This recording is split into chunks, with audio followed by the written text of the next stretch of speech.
Surabhi శివలు exhibition start అవ్వటంతో VIP లాంచ్లో కూర్చుందామని వెళ్తారు. కాని లోపలికి రానివ్వకుండా కృతి అడ్డుపడుతుంది. సెక్యూరిటీ, సెక్యూరిటీ, ఇట్రండి, ఇక్కడేదో గొడవ చేయడానికి వచ్చారు, వీళ్ళని బయటకు పంపించండి అని అన్నది కృతి. వాట్ ఈస్ దిస్ కృతి? నేను ఈ కంపెనీకి చీఫ్ డిజైనర్ని, నువ్వు నన్నే సెక్యూరిటీతో బయటకు పంపిస్తావా అని అన్నది సురభి. హలో సురభి, నువ్వింకా ఈ కంపెనీ చీఫ్ డిజైనర్వే అనుకుంటున్నావా? నీకెందుకు అర్థం కావడం లేదు సిచ్యువేషన్? నీకు కంపెనీ ఓ ప్రాజెక్ట్ ఇచ్చింది, దాన్ని నువ్వు సక్సెస్ చేయలేకపోయావు. నీ నెగ్లిజెన్స్ వల్ల ఈరోజు కంపెనీ తలెత్తుకోలేని పరిస్థితికి వచ్చింది. ఇంకా నువ్వు కంపెనీ ఎంప్లాయీని అని చెప్పుకుంటున్నావా? సిగ్గుగా అనిపించడం లేదా అని కోపంగా అన్నది కృతి. వాట్ ద హెల్, మాకు కేటాయించిన సీట్లు మాకుంటాయి కదా, అటు మేం వెళ్తున్నాం, ఈ డిస్కషన్ ఏంటి అన్నాడు శివ. మీ సీట్లు గెస్ట్ల కోసం రిజర్వ్ చేశాం, మీకు ఇంకా ఎగ్జిబిషన్ చూడాలి అని ఉంటే అదిగోండి అక్కడికి వెళ్లి నించోండి అని అన్నది కృతి పొగరుగా. సురభి కృతి వైపు అసహనంగా చూసింది. బహుశా మీరిక్కడుండటం కూడా కరెక్ట్ కాదేమో సురభి, ఇంటికి వెళ్ళిపోండి, హాయిగా రెస్ట్ తీసుకోండి, కంపెనీ నుంచి డిస్మిస్ ఆర్డర్స్ వస్తాయి, ఓకేనా అని చిరునవ్వుతో వెళ్లిపోయింది కృతి. అక్కడే కనిపిస్తున్న సెక్యూరిటీతో, ఇక్కడ ఎగ్జిబిషన్ రెస్పాన్సిబిలిటీస్ చూసుకునేదెవరు అన్నాడు శివ. మిస్టర్ చైతన్య అని చైతన్య వైపు చూపించారు సెక్యూరిటీ. చైతన్య కంపెనీ ఎగ్జిక్యూటివ్ల్లో ఒకరు. అతను అనుదీప్ షికాకి నమ్మిన బంటు. అతని వల్లనే ఈ కంపెనీలో ఉన్నాడు. చైతన్య అక్కడికి వచ్చాడు. హలో చైతన్య, వీఐపీ లాంచ్లో చీఫ్ డిజైనర్ సురభి సీట్ ఎక్కడా అన్నాడు శివ. సారీ, మీ సీట్లు వేరే వాళ్ళకి అలాట్ చేశాను అన్నాడు చైతన్య. తను ఈ కంపెనీకి చీఫ్ డిజైనర్, ఆ విషయం మీరెలా మర్చిపోయారు అని కూల్గా అడిగాడు Shiva. What the hell, chief designer తయారు చేసిన king of the world miss అయింది. అంత పెద్ద మిస్టేక్ చేసిన ఆమె ఇంకా కంపెనీ ఎంప్లాయీగా ఉండటానికి తగినది కాదు. అలాంటప్పుడు ఆమె కోసం సీట్ ఇవ్వడం కుదరదు అని కూల్గా చెప్పాడు చైతన్య. ఎగ్జిబిషన్లో కింగ్ ఆఫ్ ది వరల్డ్ లేదు అని మీకెవరు చెప్పారు అంటూ శివ తన కోట్ జోబులో నుంచి ఒక క్రిస్టల్ బాక్స్ని తీశాడు. ఆ బాక్స్ చూడగానే సురభి కళ్ళు ఆనందంతో మెరిసిపోయాయి. చైతన్య ఆ బాక్స్ వైపు అసంతృప్తిగా చూశాడు. ఆఫ్టర్ ఆల్ నువ్వొక ఎగ్జిక్యూటివ్వి, చీఫ్ డిజైనర్ ఎక్కడ కూర్చోవాలి అనేది నువ్వెలా డిసైడ్ చేస్తావు? నువ్వేమైనా చైర్మన్ అనుకుంటున్నావా అని సీరియస్గా అన్నాడు శివ. శివ చేతుల్లోని క్రిస్టల్ బాక్స్ ని చూసిన కృతి రాహుల్లు ఒకరి మొహం ఒకరు చూసుకున్నారు. వాళ్ళ మొహంలో కోపం, అసూయ కొట్టొచ్చినట్లు కనిపిస్తుంది. చైతన్య బాక్స్ వైపు షాక్ అయి అలానే చూస్తూ ఉన్నాడు.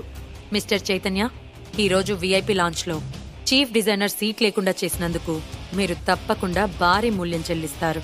వెంటనే డైరెక్టర్ బోర్డుకి కంప్లైంట్ చేస్తాను. ఇప్పుడు తప్పుకో అన్నాడు శివ. చైతన్యకి వెన్నులో వణుకు పుట్టింది. ఇప్పుడు తన ఉద్యోగానికి పెద్ద ప్రాబ్లం వచ్చి పడింది. అనుదీప్కి ఇంతకు ముందులా కంపెనీలో పవర్స్ ఉంటే తన ఉద్యోగానికి ఎటువంటి ప్రాబ్లం రాకపోయేది. ఇప్పుడు అనుదీప్ షికాకే ఇక్కడ స్థానం లేదు. ఇక నన్నేం కాపాడగలుగుతాడు?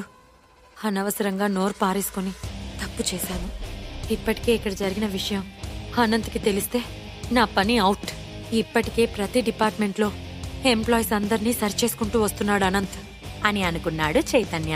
నీ దగ్గరున్న బాక్స్లో ఆర్నమెంట్ ఉందా, లేదంటే నువ్వు జోక్ చేస్తున్నావా? ఒకవేళ ఆర్నమెంట్ ఉంటే చూపించు, నేను మీకు వీఐపీ లాంచ్లో 2 సీట్స్ ఇస్తాను అని అన్నది కృతి. కృతి వైపే చూస్తున్న శివ ఒక కన్నింగ్ స్మైల్ ఇచ్చాడు. నువ్వొక డిప్యూటీ డిజైనర్వి మాత్రమే, చీఫ్ డిజైనర్తో ఇంత అహంకారంగా మాట్లాడతావా? నీకు ఆ మాత్రం కామన్ సెన్స్ లేదా అని అన్నాడు శివ. నువ్వే నాకు నీతులు చెప్తున్నావా? I will see your end అన్నది కృతి. శివ తనని హేళన చేసి మాట్లాడుతుంటే కృతిలో కోపం అంతకంతకు పెరుగుతుంది. శిఖ ఫ్యామిలీ క్వీన్ని నేను, నాతో హేళనగా మాట్లాడతావా? అలా మాట్లాడి నువ్వు బ్రతకగలనని అనుకుంటున్నావా అని కోపంగా అరిచింది కృతి. నేను వ్యక్తిగతంగా మిమ్మల్ని ఏమీ అనటం లేదు మేడం. చీఫ్ డైరెక్టర్కి అసిస్టెంట్గా మీరు నా డైరెక్టర్ని అన్నారు కాబట్టి నేను మిమ్మల్ని అంటున్నాను అని కూల్గా అన్నాడు శివ. ఏంటి శివ, తెలివిగా మాట్లాడుతున్నాను అనుకుంటున్నావా? నువ్వు నా కాళ్ళు పట్టుకొని క్షమించమని అడగటానికి ఎంతో కాలం పట్టదు బెదిరింపుగా అన్నాడు రాహుల్. శివ కూల్గా నవ్వాడు. శివ సురభిలను ఆహ్వానించి వాళ్ళ సీట్లు వాళ్ళకి కేటాయించాడు చైతన్య. వెళ్తున్న సురభినే కోపంగా చూస్తున్నారు కృతి, రాహుల్లు.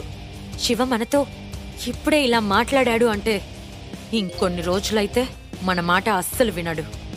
వెంటనే వాడికి గుణపాఠం చెప్పకపోతే ఫ్యూచర్లో ఇంకా అహంకారంతో ఉంటాడు అని కోపంతో అన్నాడు రాహుల్. అసలు జై ఆర్నమెంట్ ని మాయం చేశాడు కదా, అలాంటిది మళ్ళీ శివ దగ్గరికి ఎలా వచ్చింది? అది కేవలం ఒక్క రోజులోనే అని చిరాగ్గా ఫేస్ పెట్టి చెప్పింది కృతి. ఆమెకి బాగా కోపం తెప్పించే విషయం ఏంటంటే దేనికి పనికిరాని శివ ఆమెను ఎదిరించడమే. అది తలుచుకుంటుంటేనే ఆమెకి క్షణక్షణం బీపీ పెరిగిపోతోంది. సరైన సమయంలో జై కనిపించకుండా పోయాడు. ఎక్కడ చచ్చాడో వెధవ, ఇంతవరకు ఎగ్జిబిషన్కి రాలేదు అని తిట్టుకుంది కృతి. ఎక్కువగా ఆలోచించకు కృతి. సురభి తన వ్యక్తిత్వాన్ని కోల్పోవడానికి, అలానే వాళ్ళు గెలవకుండా ఉండటానికి నా దగ్గర చాలా దారులున్నాయి. డబ్బుంటే ఏమైనా చెయ్యొచ్చు. కాబట్టి నువ్వు కూల్గా ఉండు అన్నాడు రాహుల్. ఒకవేళ సురభి నా మీద గెలిస్తే నేను చూస్తూ అస్సలూరుకోను అని క్రూరంగా అన్నది కృతి. కూల్ కృతి, నువ్వు తయారు చేసిన ఆర్నమెంట్ ముందు సురభి తయారు చేసిన కింగ్ ఆఫ్ ది వరల్డ్ దేనికి పనికిరాదు. ఇందులో నువ్వే గెలుస్తావు. వాళ్ళు తోక ముడుచుకొని కంపెనీ నుంచి పారిపోయేలా నేను చేస్తాను కదా అని కృతిలో ఆత్మవిశ్వాసాన్ని నింపాడు రాహుల్. సురభి, శివలు అప్పటికే వాళ్ల కోసం ఏర్పాటు చేసిన సీట్లలో కూర్చున్నారు. ఈవెంట్ స్టార్ట్ అయింది. అన్ని కుర్చీలు ఫుల్ అయిపోయాయి. న్యూస్ రిపోర్టర్స్ అప్పటికే పిక్స్ తీయడం, వీడియోస్ తీయడం, వచ్చిన వీఐపీలను ఇంటర్వ్యూ చేయడం వంటివి చేస్తున్నారు. శివ పక్కనే కూర్చున్న సురభి, ఎందుకు నువ్వు అంత కోపంగా ఉన్నావు? వాళ్లతో అంత కఠినంగా మాట్లాడాల్సిన అవసరం ఉందా? రాహుల్ నార్మల్ పర్సన్ కాదు. మేధా గ్రూప్ ఆఫ్ ఇండస్ట్రీస్ కి ఏకైక వారసుడు.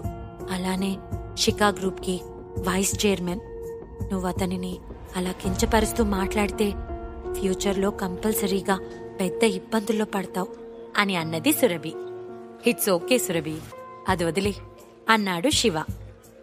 అవును, నీ దగ్గరున్న బాక్స్లో నిజంగా కింగ్ ఆఫ్ ది వరల్డ్ ఉందా, లేదంటే వాళ్ళని ఫూల్స్ చేయడానికి అలా అన్నావా అన్నది సురభి. శివ నవ్వుతూ ఆ బాక్స్ ఓపెన్ చేసి సురభి ముందు ఉంచాడు. అది చూడగానే సురభికి మొహంలో ఆశ్చర్యం, కళ్లల్లో కన్నీళ్లు ఏకకాలంలో వచ్చాయి. ఆమె ఆనందం వర్ణించలేనిది. సురభి తనని తాను కంట్రోల్ చేసుకుని, శివ, దీన్ని ఎలా ఫైండ్ అవుట్ చేశావ్ అని అడిగింది.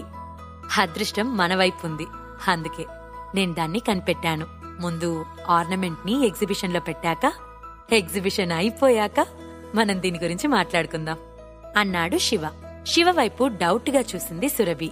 ఈ ప్రశ్నలకు సమాధానాలు తెలుసుకోవాలంటే నెక్స్ట్ ఎపిసోడ్ వినాల్సిందే. క్రింద ఇచ్చిన లింక్ ని క్లిక్ చేసి పాకెట్ ఎఫ్ఎం యాప్ ని ఇన్స్టాల్ చేసుకోండి. Stay tune to pocket FM.